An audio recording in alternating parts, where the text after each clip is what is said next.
Vamos a leer el capítulo 6 de la novela Kukulcán. Soy Carlos Mata.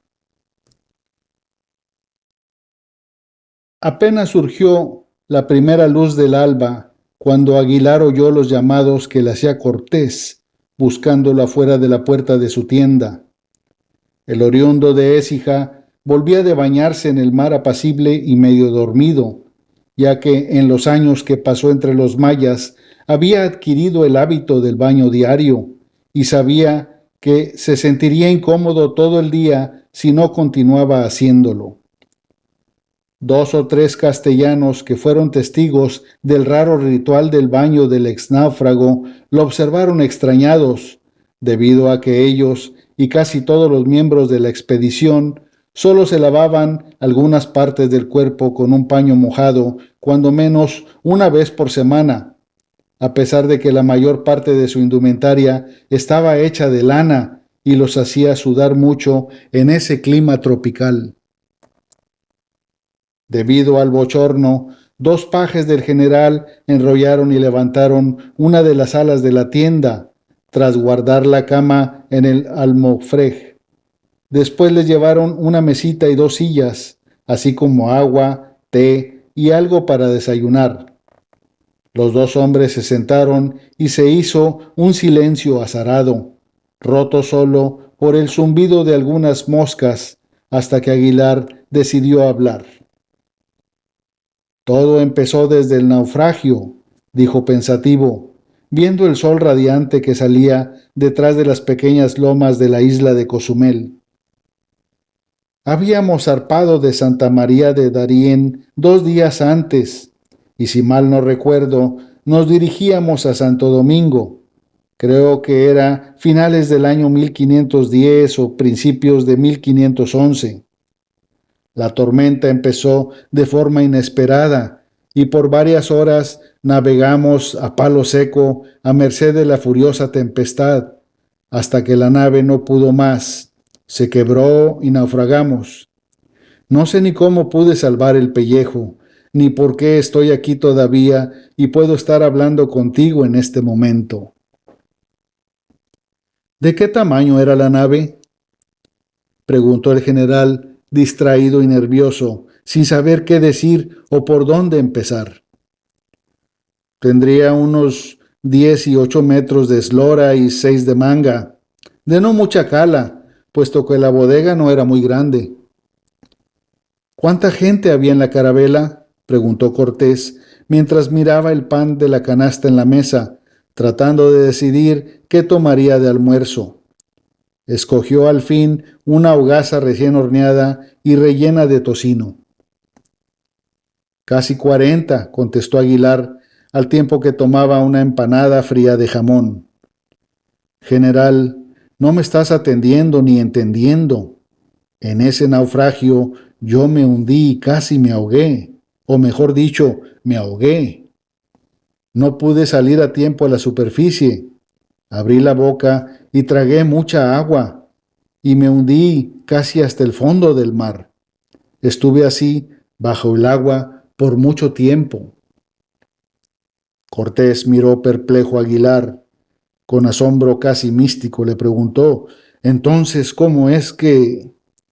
«Aún no lo entiendo», interrumpió Aguilar, contestando a la pregunta obvia. «Lo único que puedo pensar es que sucedió un milagro que aún no alcanzo a comprender».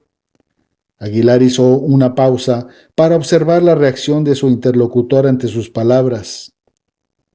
Cuando recuperé el conocimiento y en medio de la confusión me preguntaba cómo era posible que hubiera sobrevivido y despertado acostado en las arenas de esa playa de una belleza extraordinaria. Por un momento pensé que estaba muerto en una especie de paraíso, pero el dolor de mi cabeza y el de mi brazo, además del cansancio, probaban lo contrario. No sé bien cómo describirte ese sentimiento. No te preocupes, lo haces muy bien. Me describes de manera brillante tus vivencias y las puedo sentir con nitidez, como si hubiera estado a tu lado. Por favor, No te detengas en reseñar todo lo que puedas recordar con todos sus pormenores. El general animaba al exnáufrago a seguir hablando. ¿Alguien más sobrevivió? Solo uno más, Gonzalo Guerrero. Él era un hombre grande y fuerte. No lo he visto desde el día en que fui capturado y él logró escapar. Pero he oído rumores entre los nativos. Dicen que Guerrero vive como uno más de ellos, en una aldea llamada Chetumal y que está algo alejada de aquí, como 8 jornadas hacia el sur. Al parecer se casó con una nativa y tiene ya una abundante familia. ¿Cuándo fuiste capturado? Como a las 3 o 4 semanas del naufragio. Nos escondimos y estudiábamos las costumbres de los moradores del poblado de Tulum. También habíamos observado a los cazadores y pescadores. Decíamos que solo hacía falta cambiar la pequeña pirámide por una capilla y entonces parecería que estaba viendo a mi pueblo de Écija. El bullicio del mercado era muy similar al de los pueblos en España, y ya hasta nos guiábamos por los toques de caracol y tambor que daban desde lo alto de una torre y señalaban las horas del día, cual si fueran las campanadas de una torre de cualquier iglesia católica. Cortés sirvió 2 tazas de té y ofreció una a su huésped. Una tarde al retirarnos, caminábamos en silencio hacia nuestro resguardo, cuando de pronto vimos un enorme jaguar herido que corría veloz hacia nosotros. Al descubrirnos, cambió de rumbo y se perdió entre la selva, pero los cazadores que lo seguían me rodearon en un segundo. No supe en qué momento Guerrero consiguió escapar, pero debió haber sido antes de que los indios lo vieran, porque ese día no fue capturado. ¿Y qué te hicieron? Cortés preguntó intrigado. Sus dedos sobaban la taza, como contando los surcos en la cerámica, mientras perdía la mirada en las ondas sucesivas de arena en los médanos de la playa, que parecían interminables, como si fueran pequeñas olas secas de polvo dorado. Fue una reacción extraña, dijo Aguilar sonriendo, porque ellos nunca habían visto a una persona de piel tan pálida como la nuestra. Ninguno de ellos se podía mover y nada más me veían como una cosa extraña o un ser sobrenatural. Pasaron varios segundos que me parecieron eternos antes de que empezaran a murmurar entre ellos en un idioma extraño para mí. Hizo una pausa y luego añadió, como pensando a mitad de su relato. Yo solo podía respirar hondo, tratando de adivinar cuál iría a ser mi suerte en manos de estos hombres de piel oscura y baja estatura. Solo vestían sus taparrabos y sus sandalias de cuero de venado. Sus armas eran arcos y flechas, además de unas lanzas largas con puntas de piedra negra, que en ese momento me parecieron más filosas que las más finas espadas de Toledo. Ya me puedo imaginar el terrible momento que debes haber vivido. Luego, ¿qué pasó? Uno de los indios se acercó a mí con cautela, obedeciendo las órdenes de otro que era el jefe de la brigada. Extendiendo un brazo tembloroso, rozó mi hombro en 2 ocasiones, y al ver que no sucedía nada anormal, tocó mi brazo y después mi barba. Cortés rió bajito al oír la interesante historia. Una ráfaga de viento con el olor húmedo de las aguas sopló e hizo que la tienda se hinchara como una vela. Luego traté en vano de sonreír cuando veía reflejado en los rostros de esos indios el mismo nerviosismo que me invadía. Solo pude balbucear tímidamente unas palabras. Yo, cristiano. De pronto, 2 o 3 de los cazadores cayeron de rodillas, vociferando de forma atropellada toda suerte de vocablos en su idioma, que cuando lo escuchas por primera vez, solo suena muy raro.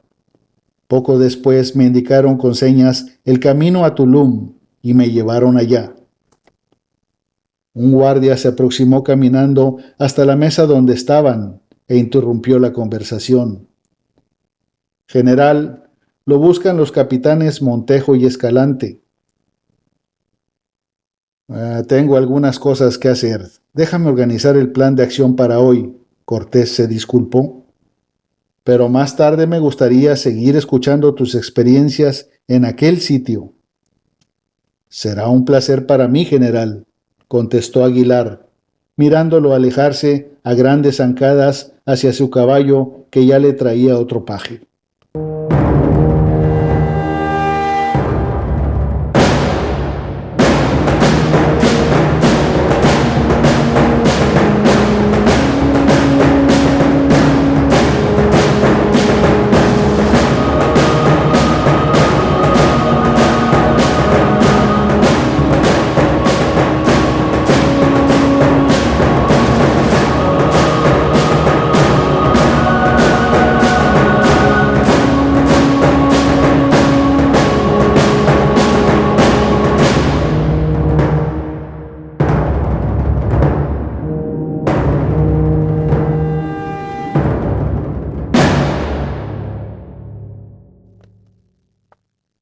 Durante el día, el natural de Écija se dedicó a pasear entre las calles del campamento, saludando a todos los hombres que se iba encontrando y preguntándole sus orígenes.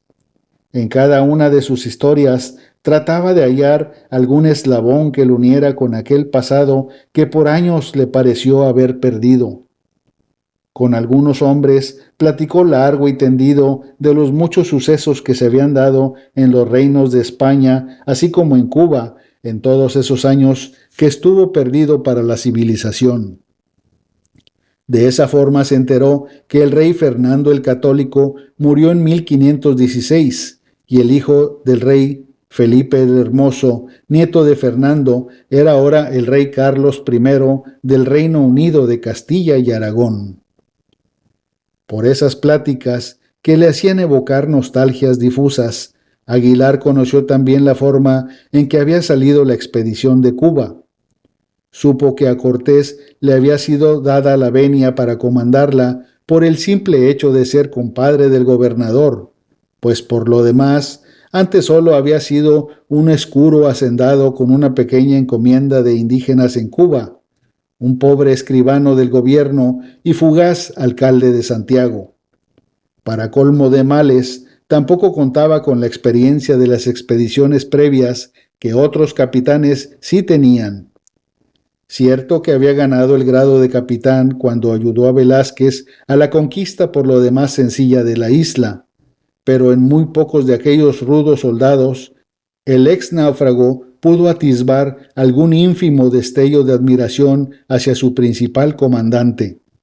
Al contrario, por los comentarios que corrían entre carpas y corrillos del campamento, supo que muchos de ellos lo habían estigmatizado como un advenedizo, cuya posición estaba afincada principalmente en su buena fortuna y su astucia de gato, para no desaprovechar cuanta oportunidad fugaz le presentaba a veces su suerte.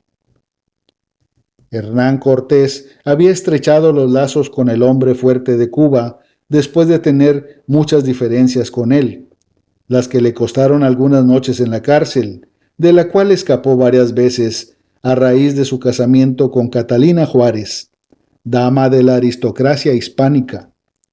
A pesar de la renuencia inicial de Cortés a cumplir a la joven con su palabra de honor, después de manchar su honra y robar su virginidad, el gobernador Velázquez lo forzó a cumplir, so pena de vivir el resto de sus días encerrado en un calabozo. El joven, al parecer famoso por sus entusiasmos y por haber tenido algo más que simples dimes y diretes, sino que comprobados escarceos amorosos con varias damas también de alcurnia, tanto solteras como casadas, aceptó el sacrificio a cambio de una hacienda y una posición como escribano y secretario particular de su nuevo compadre, puesto que el sagaz mozo invitó a Velázquez a apadrinar la boda. Todo indicaba que poco antes de partir la expedición, El gobernador se había arrepentido de su mandato, como cuando se enteró que Cortés dilapidaba su fortuna en armar una expedición, en un principio planeada tan solo para buscar la nave de su sobrino Juan de Grijalva, quien no había vuelto de su expedición, al contrario de los tripulantes de las otras dos naves que ya lo habían hecho. Después, cuando la embarcación extraviada de Grijalva arribó, el plan cambió a solo partir para rescatar algo de oro, pero sin permiso de poblar o conquistar cualquier territorio.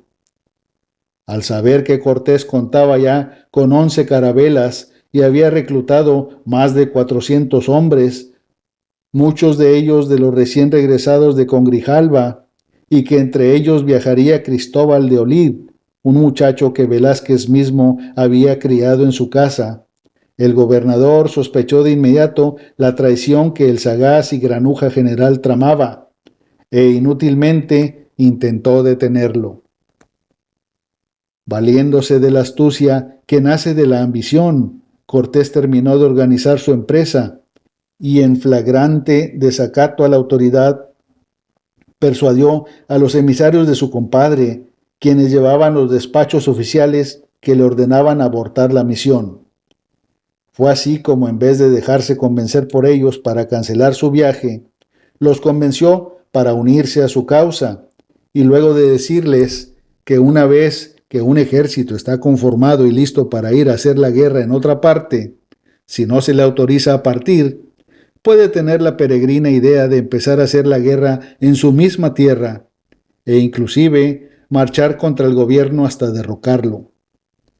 De esa forma, convirtió a sus seguidores en cómplices de sedición y traición, aunque la mayoría de ellos no se enteró hasta mucho después. Cortés se aseguró de poseer la fidelidad de sus oficiales, porque ya no había marcha atrás. Regresar a Cuba le hubiera significado ser juzgados y ejecutados por ahorcamiento, estrangulamiento o ser quemados en la hoguera, por lo que lo más honorable e idealista era morir en la lucha por la conquista del Nuevo Mundo, y no colgados como viles traidores. Después de atender la misa en la mañana, Aguilar observó curioso a los veedores de las naves hacer un inventario de los pertrechos. Aquellos hombres intercambiaban información de los bastimentos que había en sus naves con gran responsabilidad, con la intención de contar barriles de vino, libras de trigo y arroz, pipas de harina, botas de garbanzos, ristras de ajos, docenas de pescado seco, botijas de miel, celemines de legumbres secas, barriles de anchoas, fanegas de almendras con cáscara, jarras de alcaparras, arrobas de queso, eminas de lentejas y muchas otras más vituallas con las que disponía todavía la expedición. Con meticulosidad anotaban todo en sus libros. En otra mesa, los contadores revisaban otros libros en donde constaban los emolumentos pagados a soldados y marineros hasta determinada fecha. En las mesas también llevaban la cuenta de los gastos de la expedición. Aguilar se acercó a ver a los toneleros cargar agua en barriles que llevaban en carretillas a los bateles para ser transportados a las naves, en tanto que los marineros calafateaban los cascos de las carabelas con estopa y brea.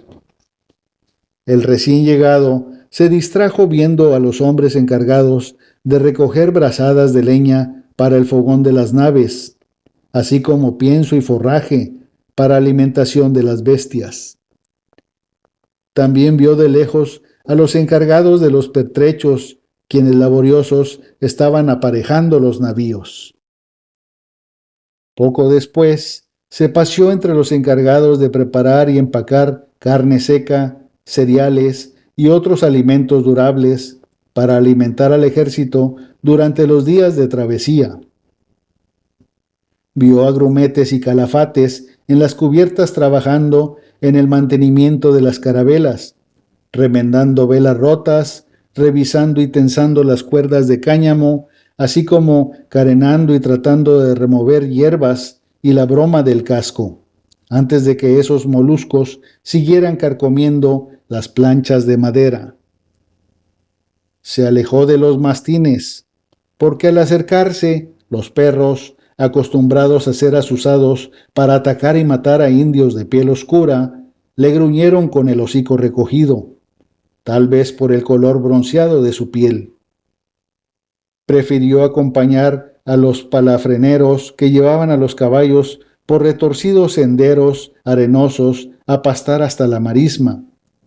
Se entretuvo viendo a los animales piafar, cocear y corcovear, así como otros ejercicios a que eran sometidos antes de darles descanso. Fue a donde estaban los cocineros, al oler los guisos que preparaban con comino y con otras especias que por muchos años había dejado de probar. Comió con ellos, ahí, al amor de la lumbre. Probó los sabores casi olvidados de la cebolla, la manzana, y se entregó al deleite de sentir de nuevo cómo corría el zumo de naranja por su garganta después de morder unos gajos que le ofrecieron.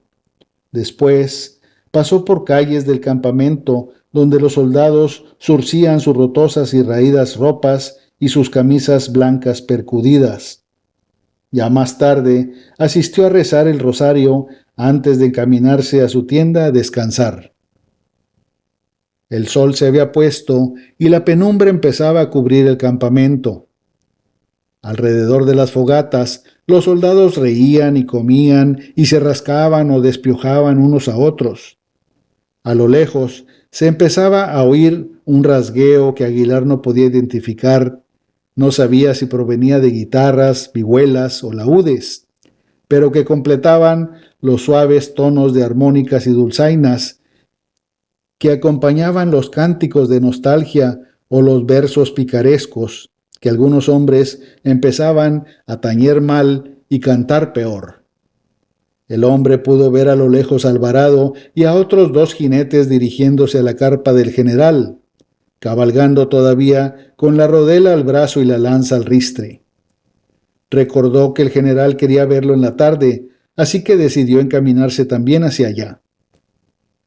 Se acercó a la tienda de campaña y se pudo dar cuenta que adentro estaban reunidos los principales oficiales de la expedición con su general, como en conferencia, para comentar los sucesos del día y planear los de la siguiente jornada, como siempre, acompañados de buenas cantidades de vino que traían de las bodegas de los barcos.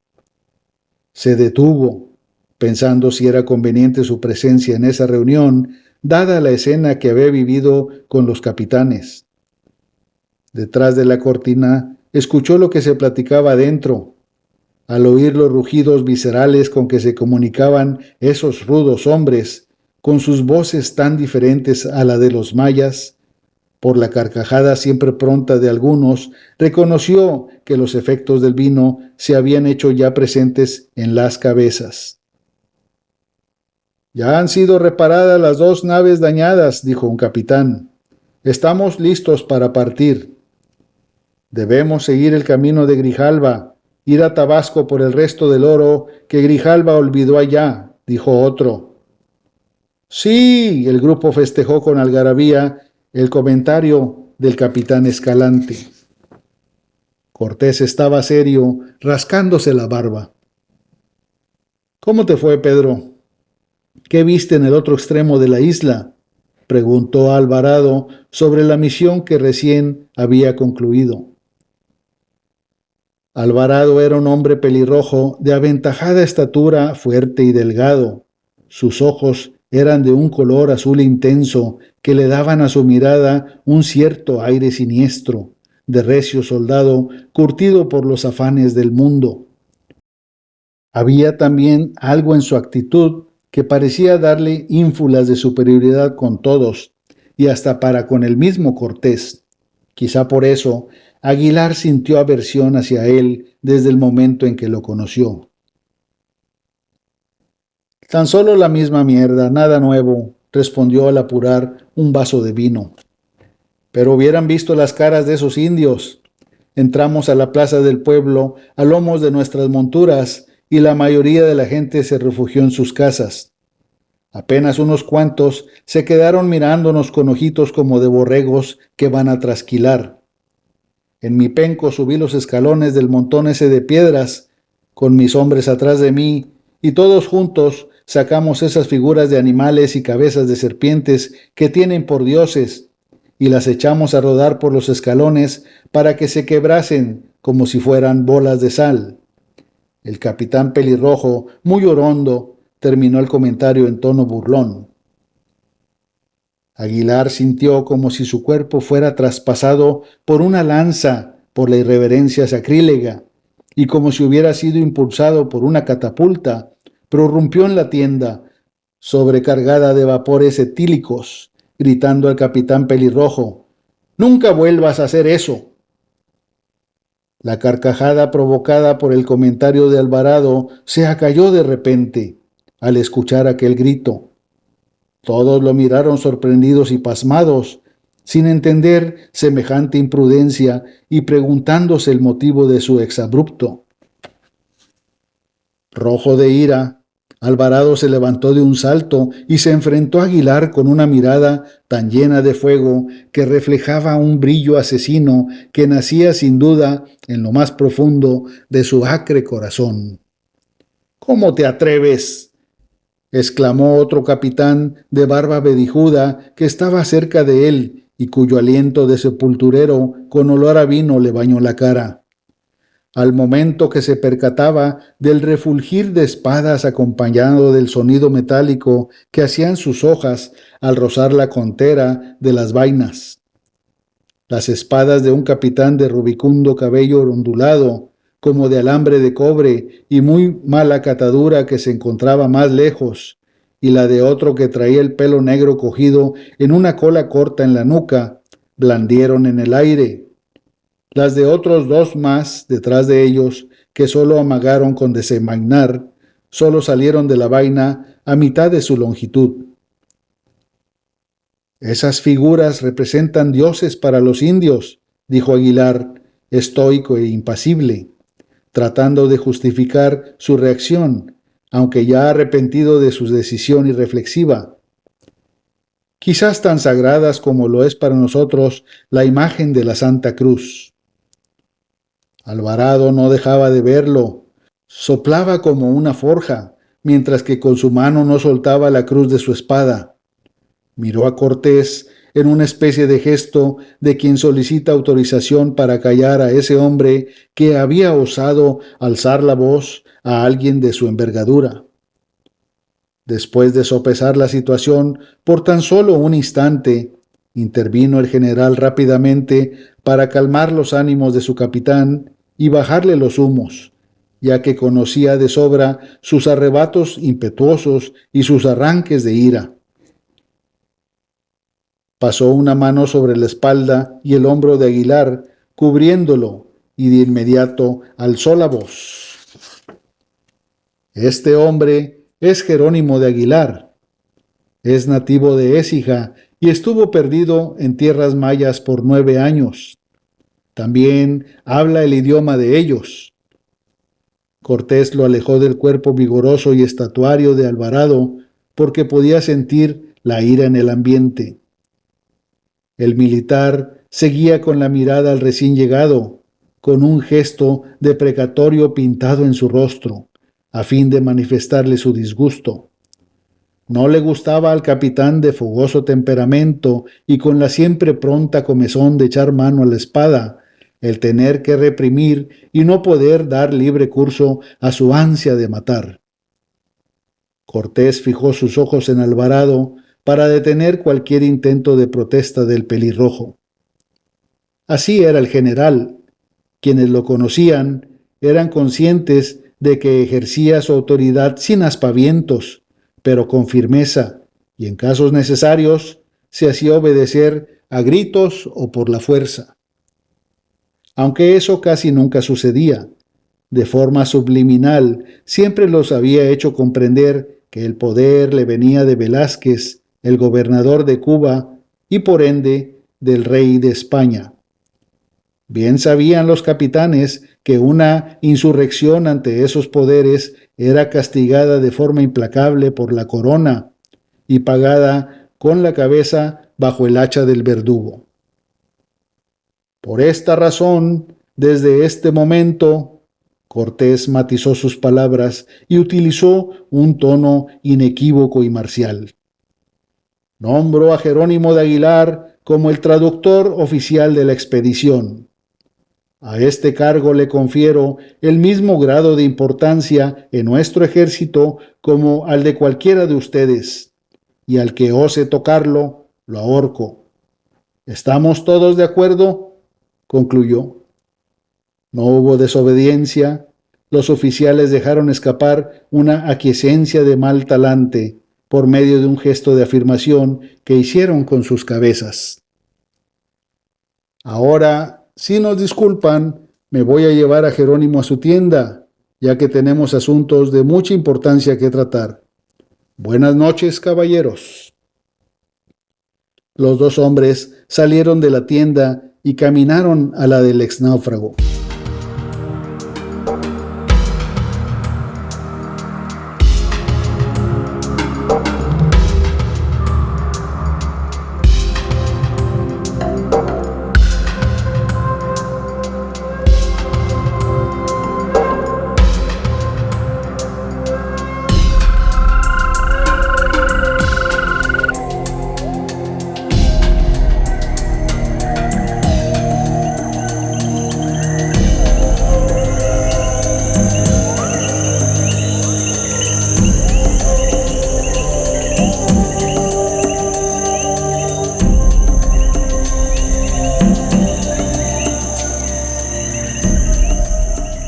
Lo siento, general, creo que he cometido otro error. Lo que menos hubiera deseado era indisponerme con tus lugartenientes, dijo Aguilar, sintiendo desasosiego por la trapisonda causada y preocupado por el cariz que estaban tomando las cosas. En ese momento se sentía polo y centro de una tormenta que se estaba gestando.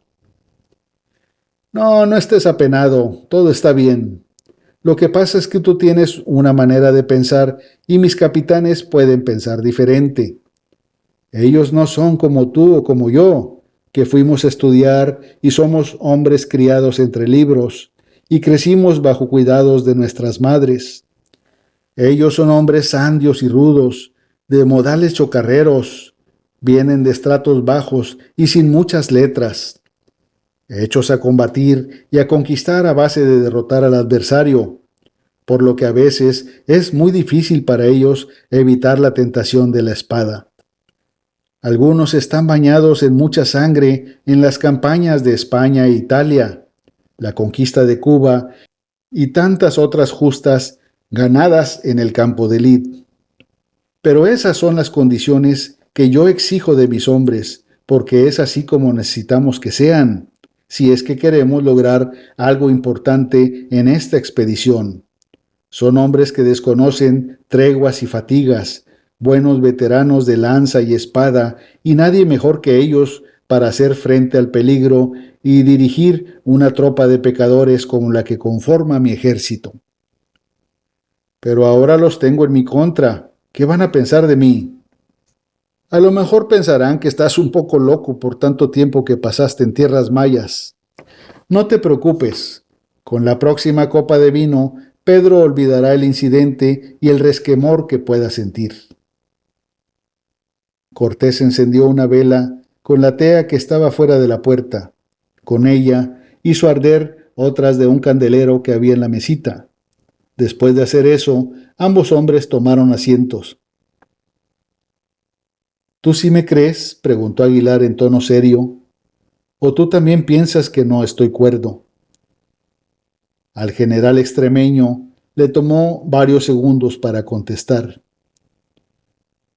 Pienso que lo mejor es que me sigas contando tu historia. Eso es lo que en verdad importa por ahora, porque tengo que tomar decisiones pronto. Esta mañana me dijiste que te capturaron y te condujeron a Tulum. Por favor, cuéntame más sobre ese lugar.